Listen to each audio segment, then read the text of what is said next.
Welcome back to another episode of the A-Lister Show, where we invite our A-listers to come talk about what they're up to. We invite movers and shakers, talk about their businesses and things that they're working on. And today I have a special guest. His name is Steve Billman, and he runs a 7-figure Airbnb arbitrage business. So, first of all, I have a fun question to get us kicked off. Yeah. So, when somebody Googles you, they're going to find this picture right here. This is you in front of a Lamborghini. Yeah. And the first question I have is, rented or owned? So that's actually my friend's Lamborghini. Okay, nice. Neither. What model Lamborghini is this? That's a STO Huracan. That's sweet. That thing is sweet. Yeah. So tell me about what it is you do. What is our Airbnb arbitrage? Yeah. So you'll hear it called a couple different things. You'll hear it called like sublease, rental arbitrage, or Airbnb arbitrage. All the same thing. But essentially what it is renting a property from a landlord, and then with that landlord's permission, of course, you take that property, furnish it, get photos taken, and then list it on the platforms like Airbnb, Verbo, Bookings.com. You can even go farther than that and go private to where you have like your own private website, or private to where you're listing to like insurance companies, people are traveling for business, and even like traveling healthcare, like traveling RNs and stuff like that. Okay. And tell me about the story about how you got into this. Yeah, so when I first got into the Navy, this is 2019, depending on where you're stationed, but if you get stationed on a ship first, and the ship is in port, of course, they expect you to live like on the ship, which is a big metal box, no phone service. It's really cold. Your bed is I think this couch is actually wider than the bed, so pretty small and uncomfortable. It stinks. There's nothing nice about it. So what I was doing, I had at the time, I think it was a 06 Chevy Silverado, and the back seat was far bigger. And being in San Diego, the weather doesn't get too hot or too cold, so I was sleeping in my back seat. I actually have a picture where I don't know if you've seen it, those like inflatable mattresses that fill in like the gap between the front seat and the back seat, so I could have like a close to a full-size mattress. And when I was sleeping in the backseat of my truck, I was doing all kinds of things. This was when like crypto was like going crazy on social media, so like everyone and their mom was trying to get into crypto. So I was trying to do day trading crypto, but I didn't do too bad. I made a little bit of money from that, but it wasn't like anything predictable, as you know. And I didn't have the time to like day trade because on the ship, usually I was waking up at like 5 or 6 a.m., getting into work, and wouldn't get off till like 3 to 5 p.m., somewhere in that range. So didn't have much time to do anything. And then I got into window tinting, like tinting on cars and stuff like that, which was pretty lucrative because being in the military, like you have a pretty good network of people, and everybody has to drive to work. So made pretty decent money on that. But I knew I had wanted to get into real estate, always had wanted to get in real estate. Even before the military, I was an entrepreneur. Like when fidget spinners first dropped, I sold those in high school. Fidget spinners? Yeah. I used to buy them wholesale for like 87 cents a piece, and then I would sell them for $8 a piece. Yeah. If any of like my friends from high school see this, they're gonna know exactly what I'm talking about. Like, you charged me 10x? Yeah. And after that, I did landscaping in high school, which was pretty good. I did tournament fishing growing up. I built fishing rods for people. So always like finding new ways, like making money. And like I said, I wanted to get in real estate, but I was only 19 at the time. I didn't know anything about credit, anything about what I know now, like seller financing, stuff like this, being able to buy property without the bank, as most people are the same way. They don't know that you can leverage things like that without having the bank or loans or even credit. So I was like, well, can't buy anything right now. Hadn't been in long enough to utilize a VA loan. And so I ended up going to a bunch of real estate events, and somewhere along the line, I don't even remember like exactly when, but learning about Airbnb arbitrage or rental arbitrage, and did some research on it, YouTube, Google, Reddit. There wasn't too much on it at the time, and there was a couple people that were doing it like on social media, and I know now I understand the importance of like having a mentor and stuff like that. But me, like most people, especially around that age, being hard-headed, thinking you can do everything your own. Even in high school, like everybody like doesn't listen to their parents. They think they can do everything on their own. So I thought I had all the knowledge that I needed to get my first arbitrage property. And that's all the knowledge I had was enough to get it. It was actually in Escondido, which is like, 20-30 minutes from here. So your first deal was in Escondido? Yeah. It's a 3-bedroom, 2-bath with a pool, hot tub. Ended up getting that property, getting it furnished. Luckily, I was active duty, so I had Navy Fed, and Navy Fed gives like high limits on credit cards for active duty. I believe it was the Navy Fed Platinum card. They gave me $35K on that one at 19, which is, I think, is kind of ridiculous, but it was cool. But that's what I used to furnish the property. I didn't have an LLC or anything like that. I didn't know anything about that. I didn't know anything about business credit. So used my personal credit card to furnish that, which is about, that's way overspent than what I would spend now on like a regular property, but I spent about 20 grand. Like rent, security deposit, and furniture included, and got that property up and going the first month from everything that I knew, and just barely scraped by. Got enough bookings, and I was just on Airbnb. Typically, like I advise like going on as many platforms as you can, but I was just on Airbnb. Got enough bookings to barely scrape by. Actually, I was still like negative by the end of the month, and I was like, okay, well, I can't do this next month because then I won't have a property. And I did end up getting a mentor who taught me not everything that I needed to know, but a lot more than I had already known. I went to a bunch of not only real estate, but like business masterminds and stuff like that. I paid a ton of money for masterminds and mentorships. Ended up doing about 10K the next month on that property, and then averaging about 10K a month on that property. Some months we would do 10 to 13K, but I say 10K was about the average, with about 50 to 60% profit margin. So we're doing pretty good. And then the landlord on that property wanted to turn the garage into a 4th bedroom, and he was like, you can stay having guests in it, but we're going to be doing construction on the garage. And I was like, well, that's not going to work. Like, yeah, that's going to be hard. That's going to get terrible reviews if someone's like has a jackhammer. Yeah. And then somebody's trying to sleep or whatever it may be. So I ended up scrapping that property, taking the furniture to a property, my next property that was in Phoenix, which is where my wife's family lives. So I'd done a lot of research on that market, and they knew a lot about the market. So ended up scaling in that market, got up to 6 properties in Phoenix. And long story short, after being there for a few months, I had these contractors. There's a microchip plant being built in Phoenix right now. In fact, they actually extended how long it's supposed to take. But at this time, they were projecting a 3-year build time for this whole plant. I had this guy named Eduardo reach out to me, who is one of the, I don't remember his exact position at the microchip plant, but he's one of the workers there. And he had asked if he could like check out the property, and I was like, well, I don't just like let people in and go look at it. So he booked it for a day. They liked the property, and then they booked it for a month. And then after that month, he was like, hey, do you do like longer term stays? And like usually when people say that, I expect like 1 to 3 months at a time, maybe 6. You'll get the occasional like 9-month, which is pretty rare.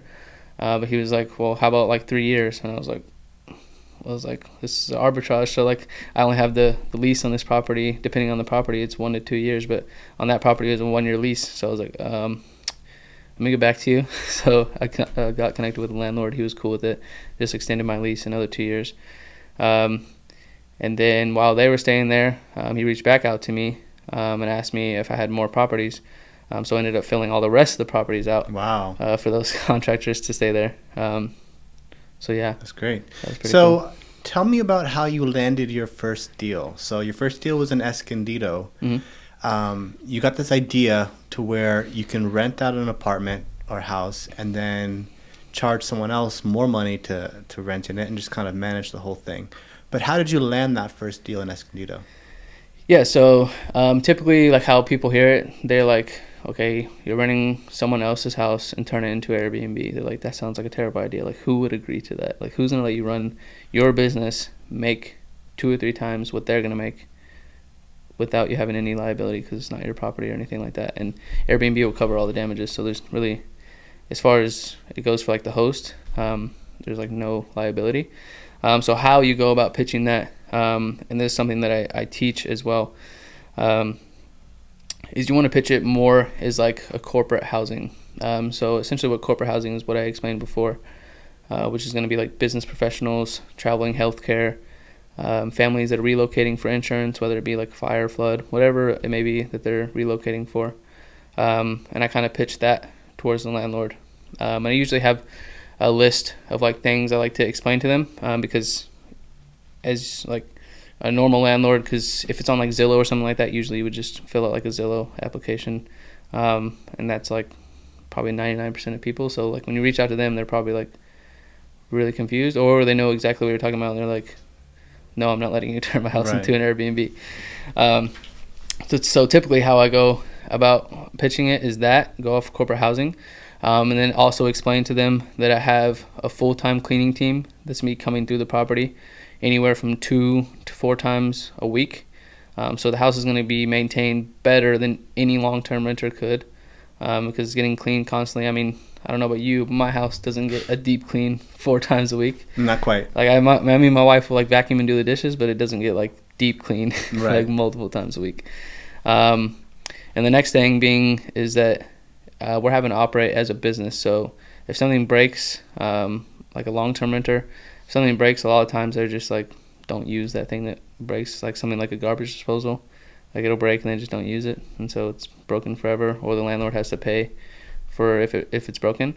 With us, if one of our guests breaks something or something breaks, if one of our guests break it, of course we cover it. That's on us. And if it's something that's just like wear and tear, we'll pay for it, but we're gonna have it like come out of the rent itself, or however the landlord wants to work it out. There's a few ways you can do that. And the next thing that I like to pitch them is that we are a business, and if like for some reason, somehow, some way, we ran the numbers wrong and it doesn't work out, we're not gonna have like a huge like court fight, like dog fight in court where they're trying to kick us out and we're not wanting to leave.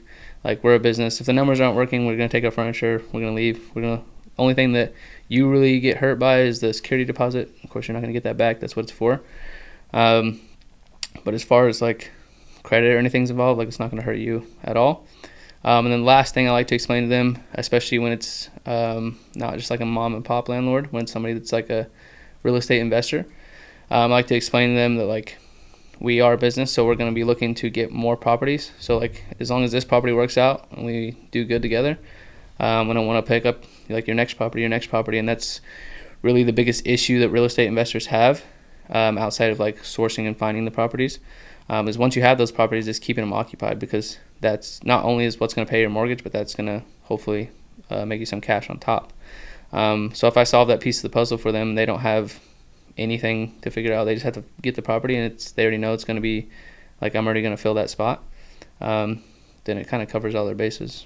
How did you reach out to this person in the first place? So are you just looking on Zillow for rentals? You get a list of them and just kind of hit the phones? Is that kind of the strategy? Yeah, so I mean, there's a few different ways to do it. Of course, there's like Zillow, HotPads, Redfin, all these like platforms you can find rentals on. Even like Craigslist, really good ones actually, Facebook Marketplace, because a lot of those are like listed directly by the owner. But for the most part, I don't like to use Zillow too much, because Zillow is like mostly realtors. Every once in a while, I mean, I don't remember if you can do it on Zillow, but I know HotPads, which is a platform that was created by Zillow as well. You can filter it by seller. And so it'll only show sellers. Actually, I think you can do it on Zillow. But on HotPads, you can actually filter it by corporate lease as well. So it's already people that allow you to essentially take their house and Airbnb it. So are you finding people that are looking to rent their properties out, or people that are trying to sell their homes? People that are looking to rent their property out. Okay. Yeah. Yeah. So How much money can you make off of each property? Yeah, so obviously it's going to range depending on where you're at, but for the most part, I'd say 2x your rent, meaning if the property is $2,000 a month, you can expect to make anywhere from $2,000 to $4,000 a month in profit. But if it's like a $2,000 a month property and I can't make $2,000 in profit, like I won't even like touch it. So, but as far as like a little bit how the numbers go, on average, a property gets out like nationwide, gets rented out about 70 days or 70%, sorry, which is 21 days of the month. So if you do have a property that's about $2,000 a month, then I would probably rent it out anywhere from $200 to $300 a day. There's something that I like to call my 10-day rule.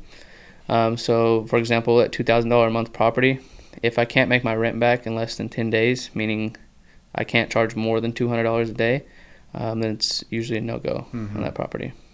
And what about the incentives to the the owner of the property? Are they receiving more rent typically if they sign one of these agreements with you?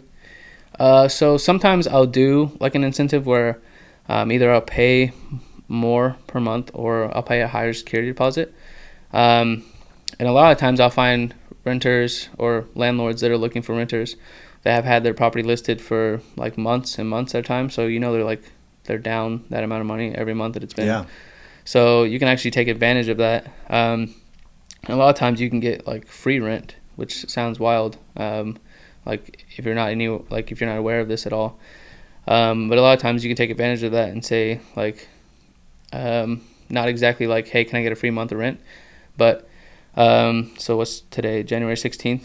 If I'm like, hey, I want to start my lease February 16th, but can I get the keys today? So I can make sure everything's good with the house, get it all set up and good to go. Because if I start my lease today, I still have to get the property set up. Whether or not they have like Wi-Fi deadbolts, so you can have people come in and out of the house remotely. And then of course furnishing and decor, and then wallpaper, paint, whatever it may be.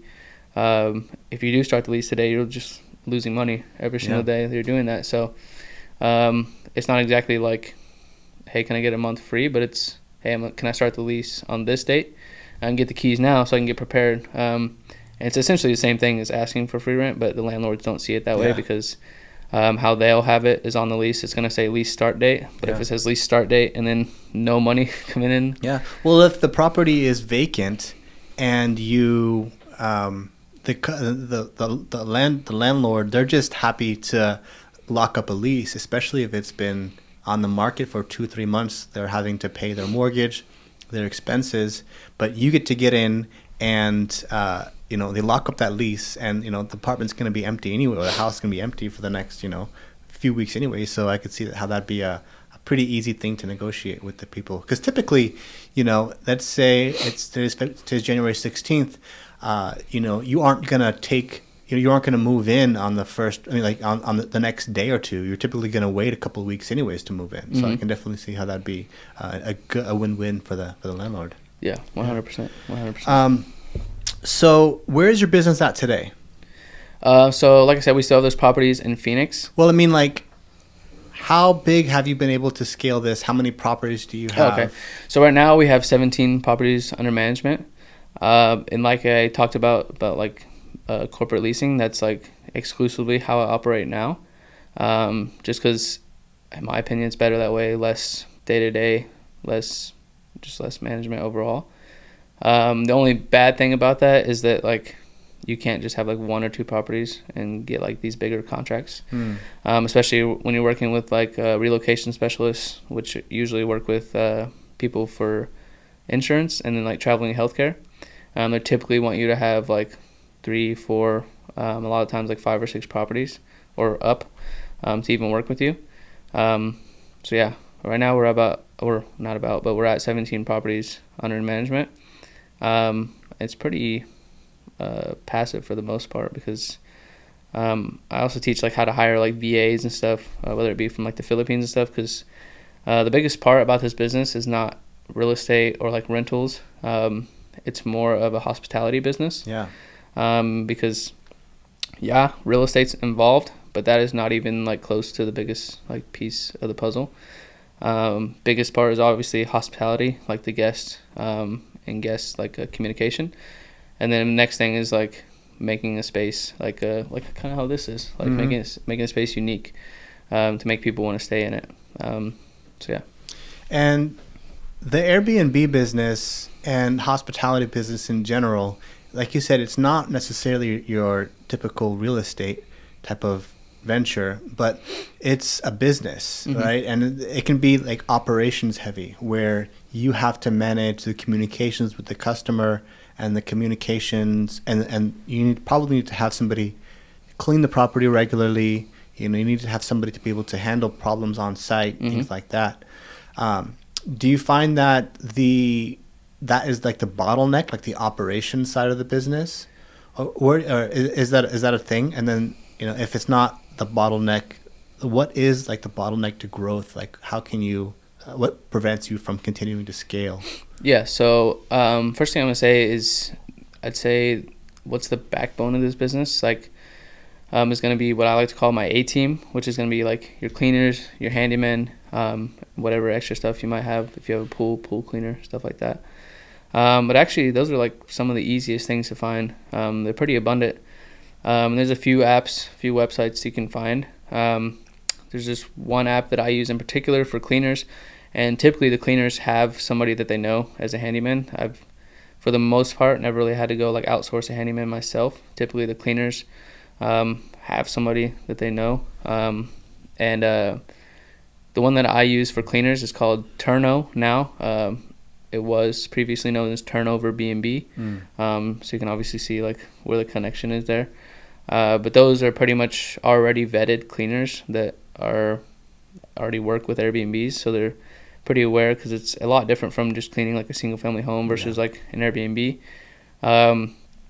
Because some people like to operate to where they have different like bed sheets in every bed, which is cool, but it takes a long time to clean the house because you have to wash those and then put them back on the bed. Typically how I like to operate is just I'll white everything with the duvet and then duvet cover, because duvets, like, you can't wash them constantly. I mean, like, I don't know if you have a duvet, but like there's a pain in the ass to get on and off. Yeah, but when you get them, like, it tells you like wash once or twice a year. So that's how we like to operate, and my cleaners come with clean sheets and clean duvet cover. So like they go in, swap everything out, clean the rest of the house, and then they're out. There's nothing like they have to wait for the washer and the dryer. Like they can clean, like, no matter the size of the house, like 2 or 3 hours from top to bottom. Okay. And what about market regulations? One thing that has kind of prevented me from getting into Airbnb is understanding and being compliant with the different Airbnb registrations. For example, there was a time when I put one of my properties up for Airbnb, and I got a letter in the mail from the city, and they said, "We noticed you might be operating a short-term rental. You need to have a license in order to do that. You may be responsible for taxes and fines if you don't do that." So what is like what have you found about the registration and like the legal part of the city regulations and stuff like that? Yeah, so, well, first of all, were you in San Diego? No, this was Northern California, in a small town in Arcata, California. I was going to say, San Diego has some crazy ones. There's like Mission Beach and stuff like that. Yeah. Pretty crazy. Yeah. But as far as like the rest of the U.S., pretty much how I go about that, it's actually pretty simple. Like, before you even think about getting into this, if you find like some cities that you want to get into, first thing I would do is go into a website called airdna.co, airdna.co. And you can like research either in your area, or they also have a list on there that you can pull up that has just like best markets to get into, like all over the world.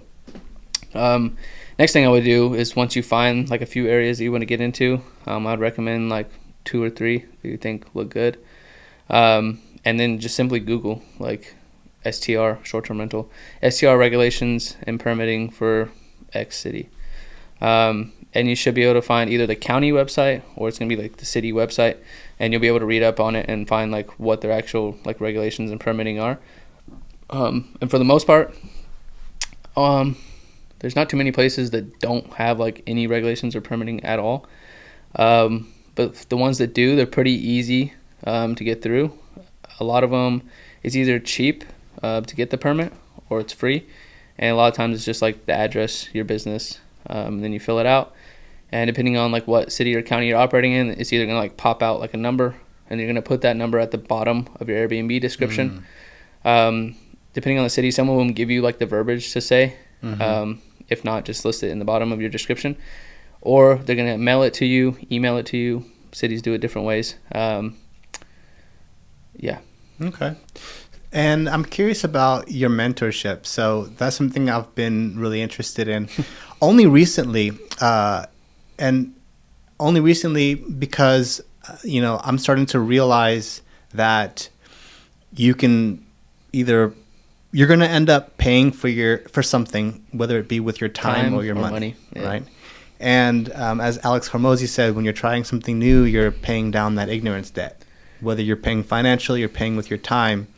And, a coach and a mentor can have so many benefits, including, getting to where you want to be faster, to avoiding mistakes, and also to help, keep you accountable, and just so many other benefits. I'm more curious right now at first about the mentorship and coaching that you've paid for. Like, what kind of money have you spent on mentorship yourself? Like ever? Like total? Yeah, I'm kind of curious. Like, have there been like a really big one where you were like... Yeah, my most expensive one was $100,000. What? You spent $100,000 on a coaching program? It's more of like a inner circle kind of thing. Okay. It's like a lifetime one that I got into. Whose is that? Can you say? No, I'm not gonna say it on the podcast. Okay. But right. It's someone that I work with like pretty often. They're in San Diego too. We can definitely talk about that. Okay. But I actually like learned a lot from them.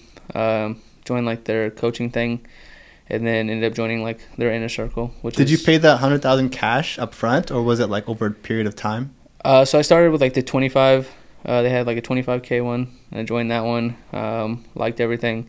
They have like a 6-month, 12-month, and then like the lifetime one.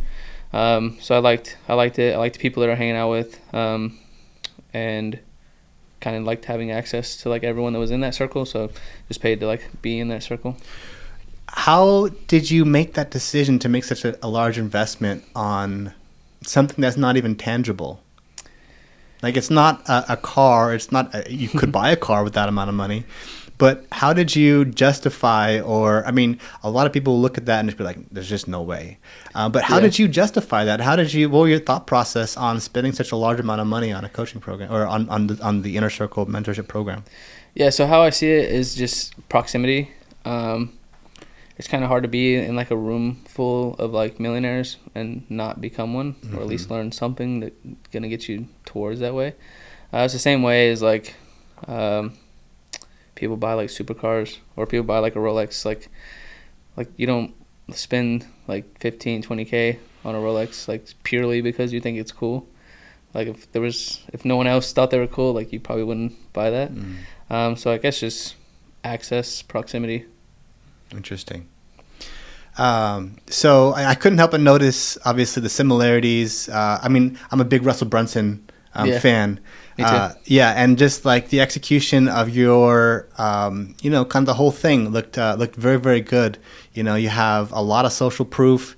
You got a lot of video testimonials, a lot of screenshots. The content quality you're producing is very high. You got the ClickFunnels going.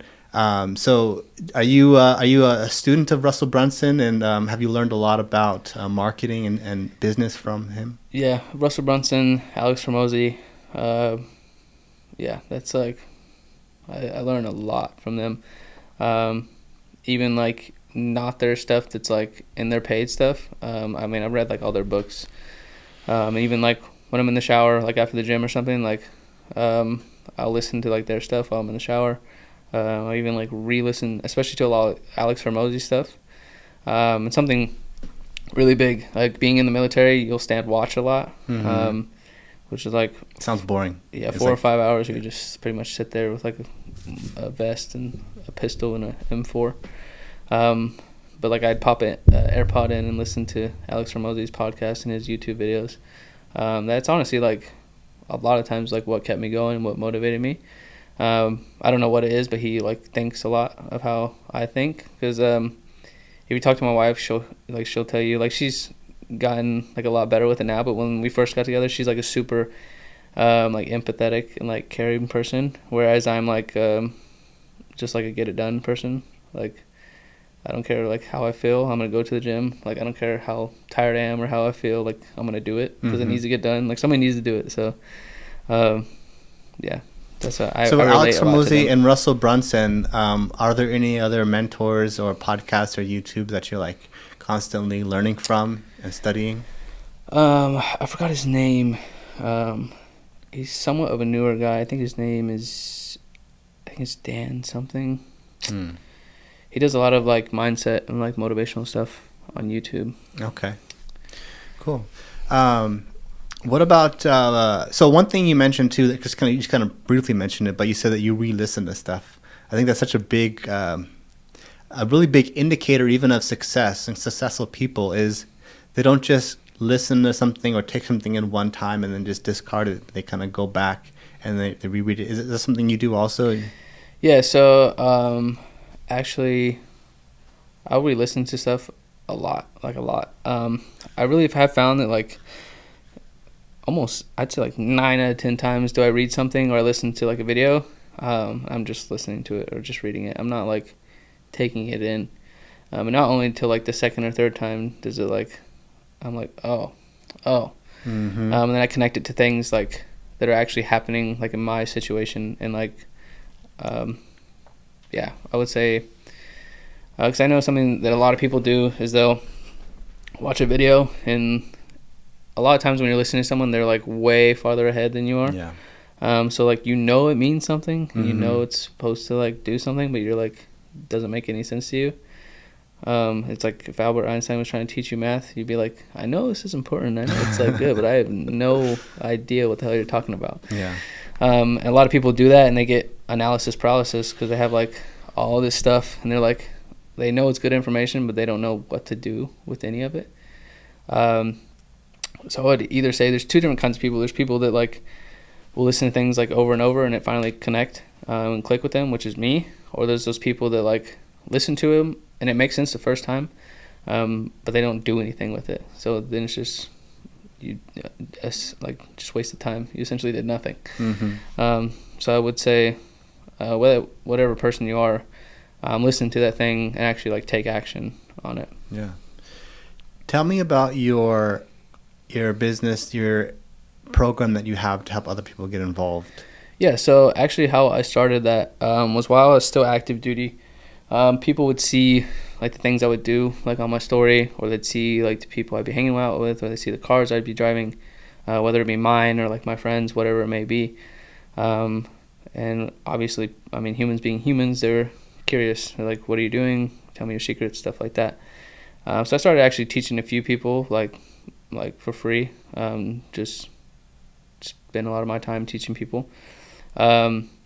And people actually started getting out of the military, like doing this full time. And people like actually making a lot of money from it. Because I'm only at E5. Even right now, I'm at E5. But at the time I started, I was at E3. And all the people I hung out with were about the same rank. Which you don't make very much, depending on if you're married or not, anywhere from $2,000 to $5,000 a month, which no matter where you live, especially in San Diego, is not a lot of money at all.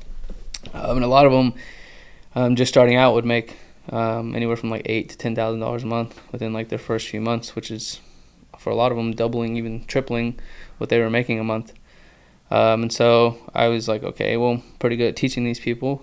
But the only like issue was that it was costing like all my time, and I wasn't making anything like from teaching these people. And another thing is that like it was all just like word of mouth. If I was teaching them how to do something, it was just like, hey, do this, and then I'd tell the next person like, hey, do this. So it's kind of like repetitive.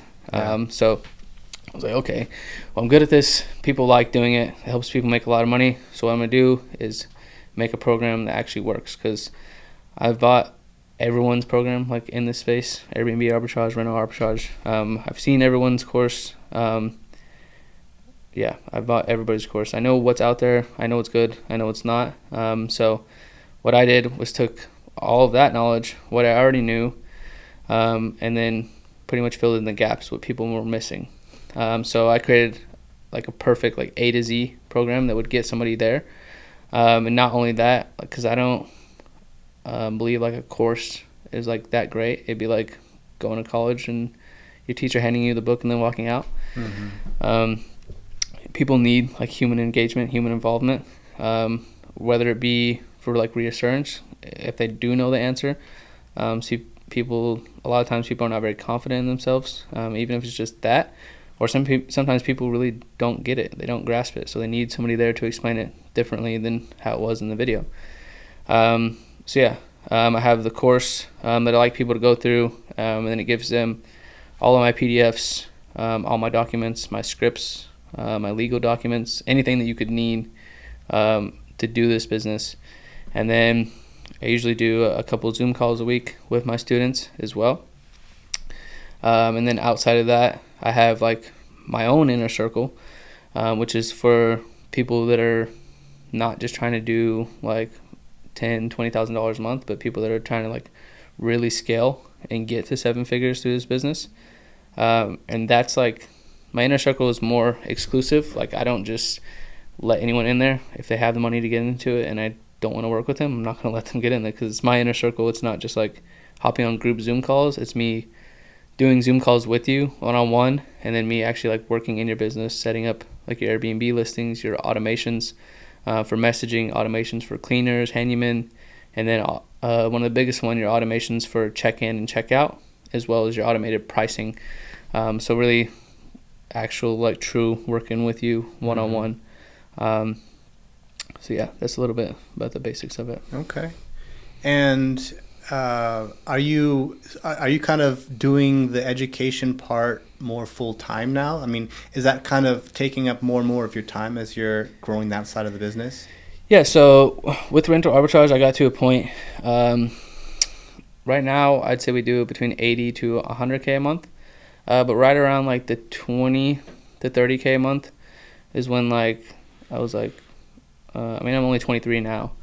But at the time I had just turned 22, and I was like, being that young, like making that much money, I was like, okay, like I don't want to keep doing this forever. Like, and like I said, I got it to where it was like, I'd say like 95% passive, where there's almost nothing I had to do, except for like put out fires like here and there. But it was not really any day to day, maybe like a couple hours a week that I had to like take care of things. So I was like, yeah, it was cash flow. Was having like the money problem. Was having to like buy stuff just to like cover for taxes.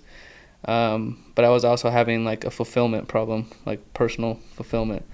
To where I was making a lot of money, but like now what? Like yeah, I hang out with my wife and stuff, but I still have like the drive to like be successful, and like I want to do like tons of things. So I was like, okay. I created the course, created the program. And I found that that's like what I like really do enjoy, helping people that are around my age, even younger, sometimes older, but like create financial freedom, even within a couple months. And a lot of times, or I'd say almost every single time, I teach them how to do it like with business credit. So with business credit cards, they're typically, depending on like the bank that you're with, but they're anywhere from like 12 to 18 months of like 0% interest business credit cards. So essentially I can show them how to build a business. Say they spend 15K, 10K on a credit card, and that credit card's costing them, say it's $1,000 a month. It wouldn't be that much, but just for math's sake, say it's costing them $1,000 a month, and a property's profiting them $3,000 a month. Now they're effectively putting $2,000 a month in their pocket, or they're rolling it over into the next property, but they're profiting $2,000 a month, and that credit card is costing them $1,000 a month. Now they've effectively created a profitable business, extremely profitable business, without having to spend a single dollar, because they're leveraging business credit. So that property's going to pay off that credit card. It's going to profit, and you can either use the credit combined with the profits and like roll over properties extremely fast, or you can just strictly use the profits and you can pick up a new property every few months. Yeah.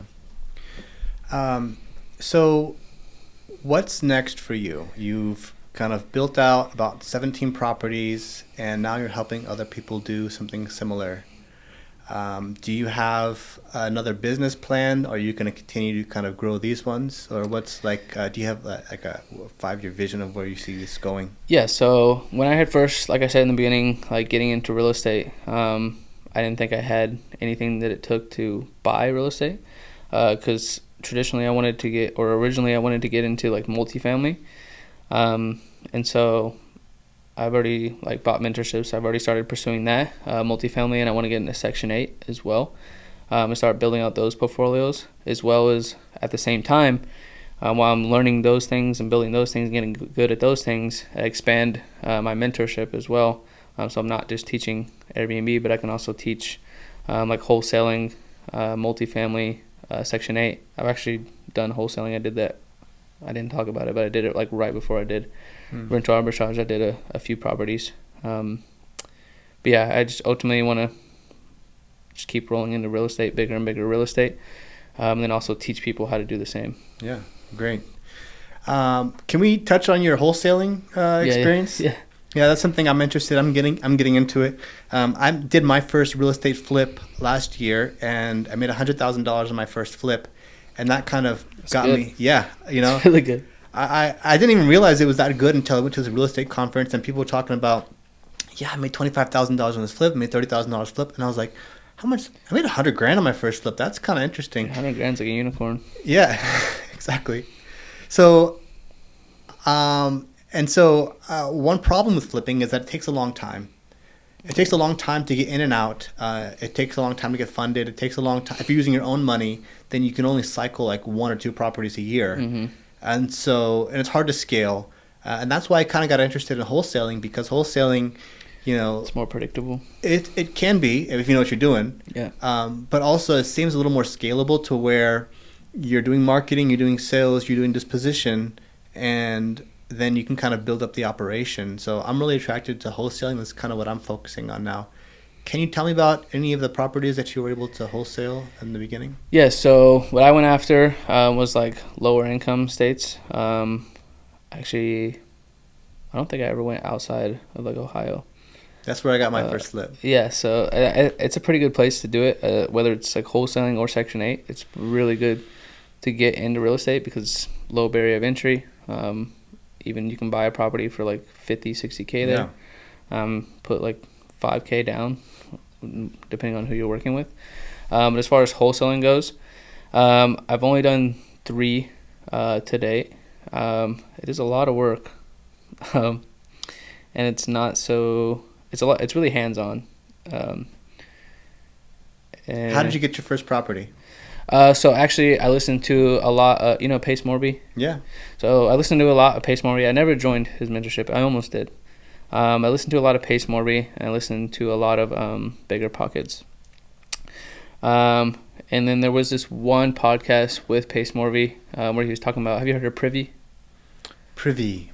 No. Oh, it's a platform that it shows everything, whether it's like foreclosure, taxes, whatever it may be on the property. But Privy is a really good platform for wholesaling. And that's how I picked up all those properties. Cold calling? Yeah. Just Which cold list calling. were you cold calling? Tax liens, and then one was foreclosure, and then just skip tracing. Okay, so you get a list of properties from Privy, tax liens or foreclosures, and then you're just kind of dialing for dollars, making offers. How many offers do you think you submitted before you closed your first deal? So actually, I kind of functioned in the same way that, like, I guess it just kind of makes sense to me in my brain. Is like how I find rental arbitrage properties. Just people that like have had a property on the market for a minute. So the first thing I did was set it for 90 plus days. And I found this lady that was 90 plus days. Sorry, 90 plus days. Like on the market. Okay, so you were going after properties that were on the market. Yeah. Okay, got it. And then I had found out she had also had a tax lien on it. This was in Akron. She sent me pictures of property. This property was like, I still have pictures on my phone too.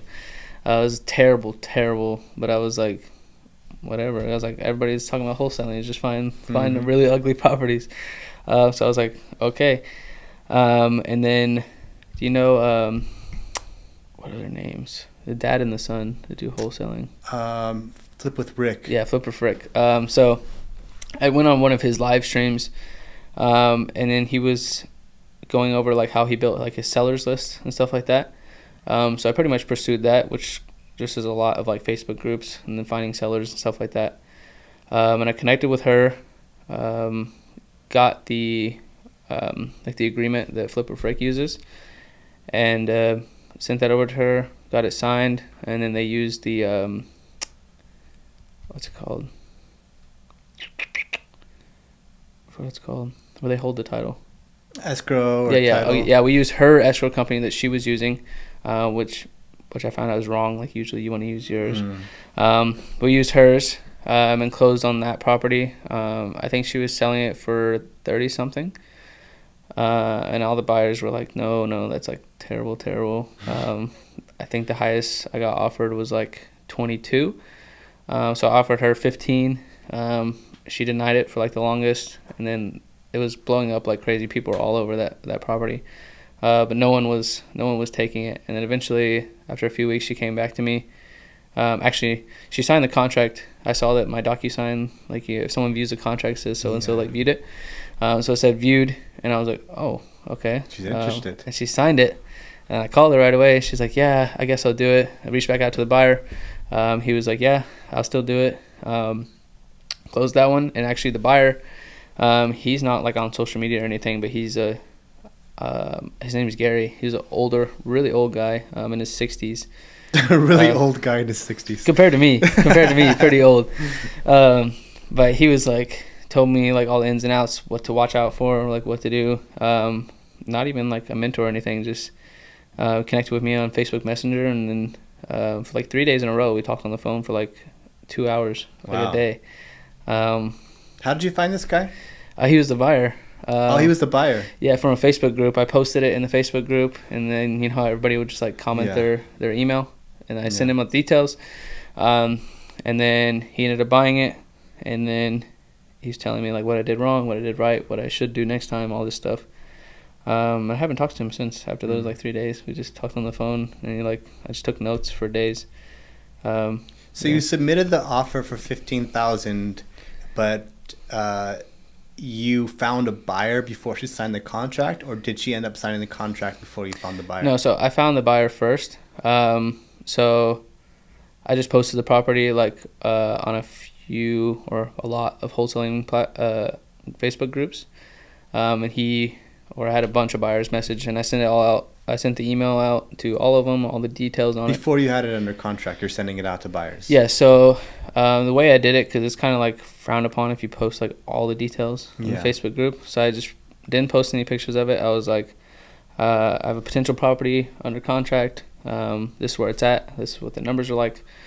And to kind of keep it like hush hush, so it's like didn't get in trouble for like listing a property that I didn't have under contract. Yeah. I was sending it through email, so people could see, like the actual buyers could see it, but it wasn't on like Facebook. And then once I had somebody that was interested, then I reached back out to her and like told her let's go.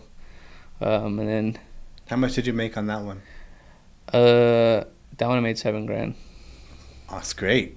Yeah, $7,000. But at the time, like this was when like. What year was this? I think this was 2021. Mm-hmm. Yeah. I heard that was a hot year for this is wholesaling. So I was like, damn, that's terrible. Because 2021, like everybody, that's when people were getting like 30, 40K, even sometimes like a 50K wholesale contract. And I'm like, that's insane. So that's what I was shooting for. But obviously in like a place like Ohio, there's not very expensive property. So it's kind of hard to find that gap. But I was just like, I didn't know the market, but I understood it. And the properties were pretty cheap, so I was like, okay, well if I do something wrong and I lose here, like it won't be like an insane amount. And that's the one thing I did like about wholesaling Was it like you're just getting a property under contract? So like if you can't find buyers, like you just back out. Yeah. And you lose like your earnest money. But I think I only put like $150 down for my earnest deposit on that property. So cool. We got a few more minutes here. I just wanted to compliment you. I think it's awesome that you seem like one of those hustle and grind type guys. And to do the kind of businesses that you have gotten into, they're the kinds of things that a lot of people will try for a couple of weeks and then just kind of give up. And it seems like the ones that make it are the ones that are willing to just grind through the nose, willing to educate themselves, and find the people that can help them through it. So I think that's really awesome. And I'm still like shocked about the $100,000 inner circle thing you did, and I'm like fascinated by this because I'm seeing more and more of these offers that are like really, really high ticket, and it's just incredible that. While I see the value, I couldn't ever pull a trigger on like a $30,000 coaching program personally, because I still have a lot of that hard-headedness that I feel like I'm like 70% there in a lot of stuff. So I'm paying like a large amount of money for like that little missing pieces. Yeah. But they can be so valuable if you can take a shortcut in some ways, and that's really what you're doing. Is we only have a short amount of time on this earth, and so if you can get a shortcut that's going to take you down, that's going to save you 2 or 3 years on your journey. How much is 2 or 3 years worth of fast tracking your goals in life? And so that's quite incredible.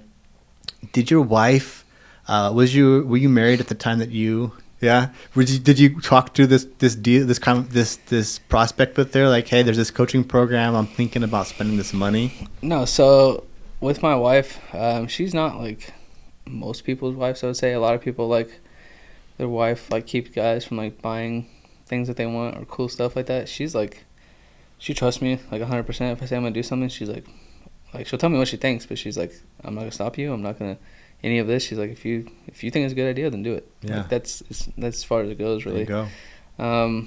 I think it's really key as far as like a marriage while being an entrepreneur, because being an entrepreneur, it's not like having a 9-to-5 job. Like, you're gonna work this many hours a week, you're gonna make this much money. Entrepreneur, there's going to be really, really low lows, and there's going to be really high highs. So you need to have someone that understands that, because, and I'm not trying to be like, make this sound like weird or anything like that, but a lot of like women, when men like are in a really low spot, they'll just see it as that. They're like, okay, like he sucks. But she's seen like both sides. She's seen when I've been really low. She's seen when I've been really high. She can see like what I'm capable of. So she trusts me 100%. Yeah. And then as far as that mentor thing, as far as something that helped me get rid of that block, it's something that I didn't believe in for a really, really long time, is money treats you how you treat it. So look at money as just a tool, and purely is that. If you're greedy with money, it's going to be greedy on how it gets to you. If you're letting money flow out, it sounds dumb, but it'll always flow back to you. Obviously, like if you buy $100,000 mentorship and then you go freaking eat Doritos and sit on your couch, obviously it's not going to flow back to you. But like, treat money how you want it to treat you. And the next thing I look at, how I guess make it okay to spend like large amounts of money like that. Is, I don't know if you've ever heard of it before, but like sometimes people see more value in things purely because it's more expensive. Yeah. Like you can see this table for $20 and then drive to LA and see the exact same table for $200. Like the perceived value of it is going to be higher. And even in knowing that, I have noticed that like teaching people and then paying for mentorships and seeing other people paying for mentorships, the people work harder like when they spend more. I've seen mentorships that are $1,000 be way better than a $10,000 mentorship, but the $10,000 mentorship works way better because people spent $10,000 on it. They're committed. So they're out $10,000 versus out $1,000. I mean, like sucks, but like $1,000 ain't gonna kill you. Yeah. And depending on who you are, $10,000 might. Yeah. One of my favorite stories is Alex Hormozi talked about a wine test, and he said, you put out these different wines and told them the values of them all. There's this wine is a $2 bottle of wine. This bottle of wine is $20. This bottle of wine is a $3,000 bottle of wine. And they ran taste tests, and they asked people to choose their favorite bottle of wine. And the numbers were very clear that people perceived the value of the $3,000 wine to be the best tasting and have the highest quality, even though they were all happened to be the exact same bottle of wine.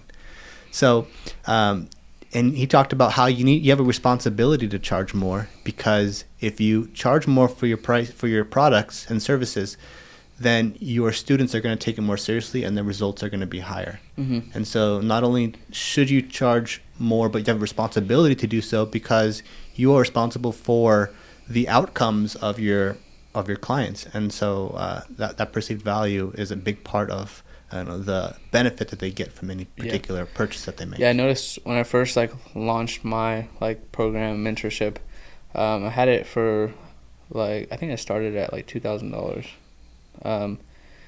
It was cool, but people would buy it and then wouldn't even watch the first video, or they'd watch the intro video and wouldn't make it through anything, and they wouldn't even set up their LLC.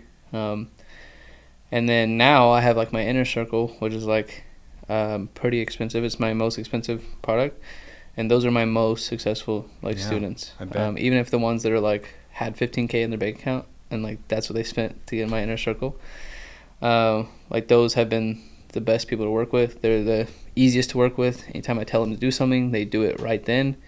The course, sometimes it takes people months to get through. Those people get through it in a day. They're just better. It's better for both sides. I get more. It's more worth my time to work with them. I can pour into them more, because not only did I get paid more, which is cool, but I know they're going to take it more seriously. So I know what's coming out of my mouth is actually going to hit. Yeah, and it's going to work. And on the opposite side, they know they paid that much. They realize that I'm pouring into them, and it's just mutual, and it works really well. Yeah, absolutely. Military to millionaire. This is Stephen. Thank you very much for your time. You can check him out on all the socials. We'll put his link in the description. Thank you very much for checking out this episode of The A-Lister. There's got a lot more content coming. We're going to be interviewing movers and shakers, people doing interesting stuff. So subscribe and follow along with our journey. Thank you very much, and see you next time. All right. Perfect. Great. Thank you very much. That's pretty quick. Yeah, it goes pretty